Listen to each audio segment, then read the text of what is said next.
Hello दोस्तों, दृष्टि PCS channel पर आपका स्वागत है। यहाँ पर हम राज्य विशेष करंट अफेयर्स से जुड़े जो भी महत्वपूर्ण खबरें रही हैं बीते सप्ताह में, उन पर चर्चा करने जा रहे हैं।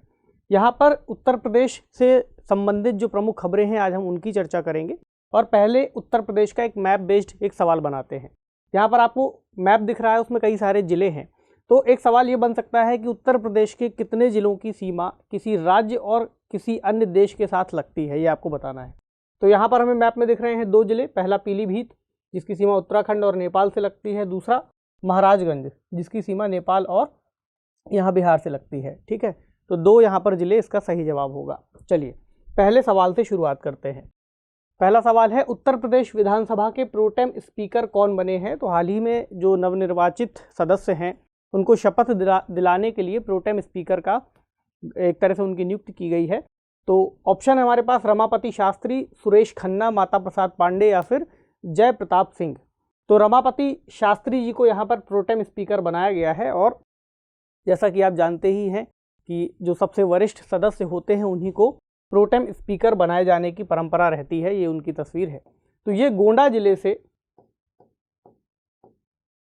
उत्तर प्रदेश के गोंडा जिले से विधायक हैं और इनके पास 8 बार विधायक होने का रिकॉर्ड है इनके नाम।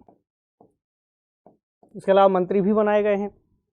अब जो प्रोटेम स्पीकर की बात आती है तो संविधान में प्रोटेम स्पीकर का सीधे सीधे तो जिक्र नहीं किया गया है, लेकिन संविधान का अनुच्छेद 95(1) लोकसभा के अंतर्गत अध्यक्ष या उपाध्यक्ष का पद खाली होने पर किसी अन्य सदस्य को स्पीकर बनाए जाने की बात करता है। वहीं अनुच्छेद 180 में राज्य की विधानसभा के अंतर्गत ऐसी ही बात कही गई है। तो इस प्रश्न का सही जवाब है ऑप्शन ए, यानी रमापति शास्त्री जी चुने गए थे और उन्होंने फिर बाकी सदस्यों को शपथ दिलाई। चलिए, हाल ही में मुख्यमंत्री आदित्यनाथ योगी के साथ कितने मंत्रियों ने शपथ ली है? ऐसा भी सवाल बनाया जा सकता है कि इस बार कितने मंत्री बनाए गए हैं। तो ऑप्शन है 40, 48, 52 या फिर 54। तो इस बार 52 अन्य मंत्रियों ने शपथ ली है मुख्यमंत्री जी को छोड़ करके। इसमें से 2 उप मुख्यमंत्री बनाए गए हैं।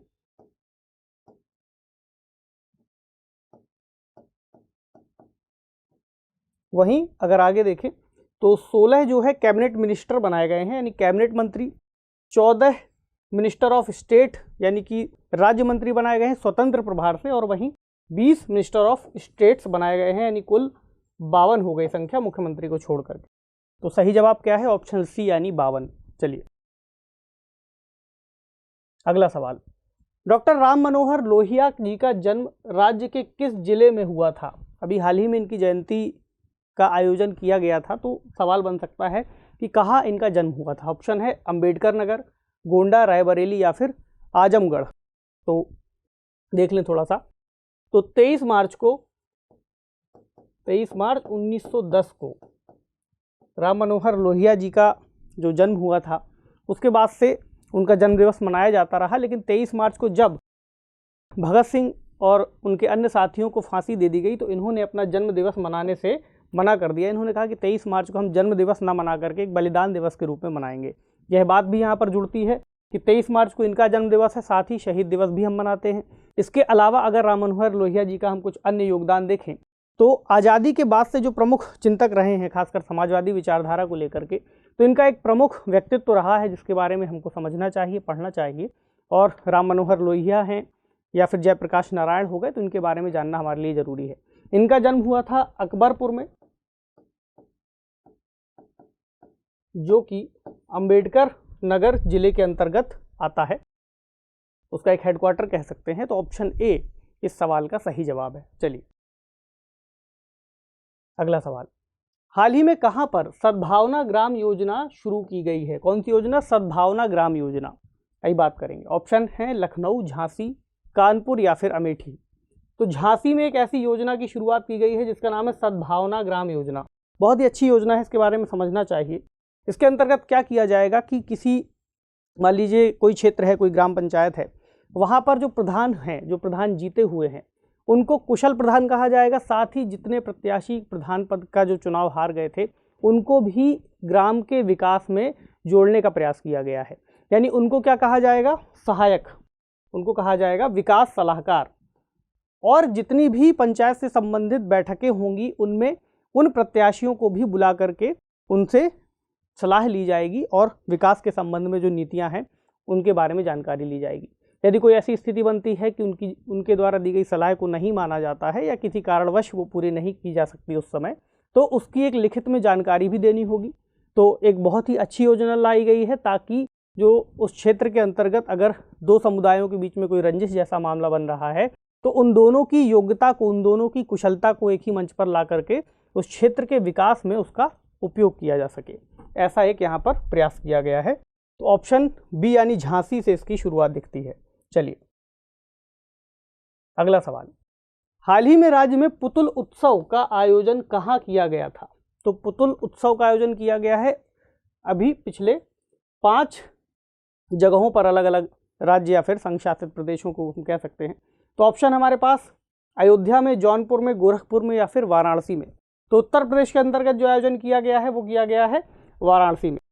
और कुछ जानकारी देखें तो कठपुतली, जिसे हम कठपुतली या लकड़ी की बनी हुई कोई पपेट के नाम से जानते हैं, तो ऐसा कहा गया है कि काफ़ी प्राचीन काल से इसकी शुरुआत हुई है और लोगों के मनोरंजन का एक साधन है। और ऐसा भी कहा जाता है कि भारत के अंतर्गत जो नाट्य कला का विकास हुआ है उसमें भी कठपुतली का बहुत विशेष योगदान रहा है। इसी के अंतर्गत 21 मार्च को विश्व कठपुतली दिवस का आयोजन किया जाता है।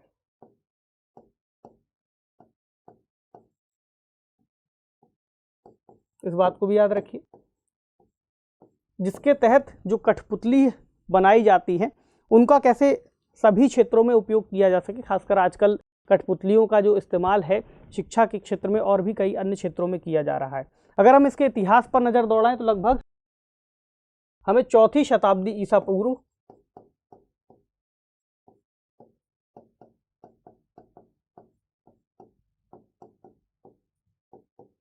पाणिनि जी के अष्टाध्यायी में इसका जिक्र मिलता है। अष्टाध्यायी में हमें कुछ कठपुतलियों का वर्णन मिलता है। इसके अलावा जो सिंहासन 32 नामक कथा है उसमें भी 32 कठपुतलियों की जानकारी मिलती है। इसी तरह एक तमिल ग्रंथ है शिल्पाधिकारम, उसमें भी इन पुतलियों की जानकारी मिलती है। ये कुछ फैक्ट हैं। ठीक, अब पूछा गया था कि कहाँ पर राज्य के अंतर्गत आयोजन किया गया है। ऑप्शन डी यानी वाराणसी सही जवाब है। चलिए अगला सवाल, रंगनाथ मंदिर राज्य के किस शहर में स्थित है? ऑप्शन है आगरा, मथुरा, वृंदावन या फिर अयोध्या। तो रंगनाथ मंदिर क्यों चर्चा में आया है? क्योंकि हाल ही में भगवान रंगनाथ का 10 दिवसीय ब्रह्मोत्सव का आयोजन किया गया। तो बहुत ही धूमधाम तरीके से इस ब्रह्मोत्सव को आयोजित किया गया। इसमें बहुत सारे श्रद्धालु वहाँ पर पहुँचे, उन्होंने दर्शन किए। तो इस वजह से जो मंदिर है वह चर्चा में आ जाता है। तो ऐसा सवाल बन सकता है कि यह मंदिर कहाँ पर है? इसका सही जवाब है वृंदावन में। ठीक है, यानी ऑप्शन सी इसका सही जवाब होगा। ठीक, अगला सवाल, हाल ही में मुख्यमंत्री आदित्यनाथ योगी ने कहां से पल्स पोलियो अभियान की शुरुआत की है? तो पल्स पोलियो अभियान हमेशा चलाया जाता रहा है भारत के अंतर्गत पोलियो को समाप्त करने के लिए। ऑप्शन है हमारे पास लखनऊ, गोरखपुर, वाराणसी या फिर सीतापुर। तो गोरखपुर से उन्होंने एक पल्स पोलियो अभियान की शुरुआत की है और 20 मार्च से 28 मार्च तक इसका आयोजन किया गया है। तो ये एक महत्वपूर्ण खबर हो गई। कहाँ पर किया गया है? ऑप्शन 20 का सही जवाब है। चलिए, जयपुर शहर की हवा की गुणवत्ता पर नज़र रखने के लिए राजस्थान प्रदूषण नियंत्रण मंडल किसके सहयोग से प्रोजेक्ट चला रहा है? ऑप्शन है IIT Varanasi, IIT Lucknow, IIT Kanpur या फिर MNNIT प्रयागराज। तो इसका सही जवाब है ऑप्शन सी यानी IIT कानपुर। वैसे इसके पहले भी हम एक सेशन में राजस्थान वाले में इसका जिक्र कर चुके हैं, लेकिन चूंकि उत्तर प्रदेश के संबंध में भी IIT कानपुर महत्वपूर्ण है इसलिए सवाल बन सकता है। तो जयपुर शहर की हवा की गुणवत्ता पर नज़र रखने के लिए 40 लो कॉस्ट से संबंधित कम कीमतों वाले 40 सेंसरों का डेवलपमेंट किया गया है और उनको अलग अलग स्थानों पर लगाया गया है ताकि जो वायु प्रदूषण है उससे जुड़े जो भी हॉटस्पॉट हैं उनकी पहचान की जा सके। इसके अलावा एक एप्लीकेशन का डेवलपमेंट किया गया है और वेबसाइट का भी निर्माण किया गया है ताकि जो भी जानकारी है वो लोगों तक भी पहुंचाई जा सके। तो IIT कानपुर से रिलेटेड सवाल है इसलिए हम IIT कानपुर की भी थोड़ी बात कर लें। इसकी स्थापना 1959 में हुई थी और ये हुई थी हारकोर्ट बटलर टेक्नोलॉजिकल इंस्टीट्यूट के अंतर्गत। ठीक है, तो अगर कोई इससे जुड़ी जानकारी से रिलेटेड कोई फैक्ट पूछा जाता है तो ये भी आपको पता होना चाहिए। ऑप्शन सी इसका सही जवाब है। चलिए अगला सवाल, निम्न में से कौन सा देश का पहला चिकित्सा संस्थान है जिसका अपना रेडियो स्टेशन है? तो बहुत ही महत्वपूर्ण बात हो गई कि देश का पहला ऐसा चिकित्सा संस्थान है जिसने अपना रेडियो स्टेशन स्थापित किया है। ऑप्शन क्या है हमारे पास? KGMU Lucknow, GSVM medical college Kanpur, SGPGIMS Lucknow या फिर चिकित्सा विज्ञान संस्थान वाराणसी। तो हाल ही में KGMU यानी king George medical university Lucknow ने ऐसा एक नई पहल की शुरुआत की है जिसने अपना रेडियो स्टेशन शुरू किया है। यानी एक रेडियो की फ्रीक्वेंसी होगी 89.6 मेगाहर्ट्ज, जिसमें आप इस FM के अंतर्गत जाकर आप इस संस्थान से जुड़ी जो जानकारियाँ इस संस्थान के द्वारा प्रकाशित की जा रही होंगी उनको सुन पाएंगे। तो ये जो प्रयास किया गया है इसका प्रमुख उद्देश्य है कि लोगों को चिकित्सा से संबंधित जो जानकारियां हैं उनके बारे में जागरूक किया जा सके, खासकर कैंसर के क्षेत्र में, डायबिटीज के क्षेत्र में या फिर अन्य जो बीमारियां हैं उसके बारे में कैसे लोगों को बताया जा सके। एक एप्लीकेशन का यहाँ पर विकास किया गया है, गूंज ऐप। तो गूंज ऐप कई लोगों ने डाउनलोड भी किया है और इसके तहत भी जाकर के आप इसको एक्सेस कर पाएंगे। तो बहुत ही अच्छा डेवलपमेंट है, खासकर एक ऐसी समय में जब हम कोरोना जैसी महामारी के बाद उबर रहे हैं। तो अन्य किसी महामारी के संदर्भ में या फिर अन्य किसी ऐसी संभावना को देखते हुए कैसे हम साफ सफाई के प्रति भी जागरूक हो सकें, इन सब बातों की जानकारी यहाँ पर दी जा रही है। तो ऑप्शन ए इस प्रश्न का सही जवाब है, यानी KGMU लखनऊ ने देश का पहला चिकित्सा संस्थान बना है जिसने अपना रेडियो स्टेशन स्थापित किया है। अगला सवाल, हाल ही में नीति आयोग द्वारा निर्यात तैयारी सूचकांक 2021 का दूसरा संस्करण जारी किया गया है। इस सूचकांक में उत्तर प्रदेश किस स्थान पर है? जाहिर सी बात है कि जो उत्तर प्रदेश की रैंक होगी वो हमारे लिए महत्वपूर्ण होगी। तो नीति आयोग के द्वारा ऐसा एक सूचकांक जारी किया गया है। ऑप्शन है दूसरे स्थान पर है, 5वें स्थान पर है, 6ठे स्थान पर है या फिर 7वें स्थान पर है। तो उत्तर प्रदेश इस बार इस सूचकांक में 6ठे स्थान पर है और जो एक्सपोर्ट प्रिपेयर्डनेस इंडेक्स है इसको 4 स्तंभों पर शुरू किया गया है। हालांकि पहले भी बात की है लेकिन रिवीजन करते रहना चाहिए। जैसे वहाँ पर नीतियाँ क्या हैं, वहाँ पर व्यापार का इकोसिस्टम कैसा है, वहाँ पर निर्यात का इकोसिस्टम कैसा है, इसके अलावा वहाँ पर निर्यात का प्रदर्शन कैसा है। इन 4 चीज़ों पर ये बेस्ड है। इसके अलावा जो स्टेट है उनको अलग अलग डिवाइड भी किया गया है रैंकिंग को। जैसे कोस्टल एरियाज़ में जो स्टेट आते हैं, जो तटीय राज्य हैं, इसके अलावा कुछ लैंडलॉक्ड राज्य हैं, अलग अलग है। लेकिन हम बात कर रहे हैं ओवरऑल रैंकिंग की। तो ओवरऑल रैंकिंग में यहाँ पर लिस्ट आप देख सकते हैं, पहले नंबर पर गुजरात है और 10वें नंबर पर तेलंगाना है।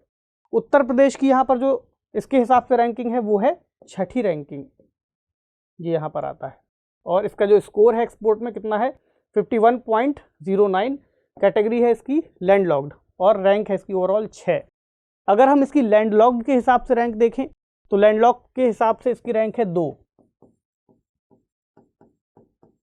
और लैंडलॉक्ड स्टेट के अंतर्गत अगर पहले नंबर पर देखें तो पहले नंबर पर है हरियाणा। बाकी सूची यहाँ पर ओवरऑल की दी हुई है, तो आप इसका स्क्रीनशॉट भी ले सकते हैं। तो ये यूपी इस बार 6ठे नंबर पर आया है। तो अगर पूछ लिया जाए तो इसके बारे में आपको पता होना चाहिए। तो आज के सेशन को इन्हीं सवालों के साथ समाप्त करते हैं। आप इनको फिर से रिवाइज कीजिए। आपसे मिलेंगे अगले सेशन में कुछ नए सवालों के साथ। तब तक पढ़ते रहिए। शुक्रिया।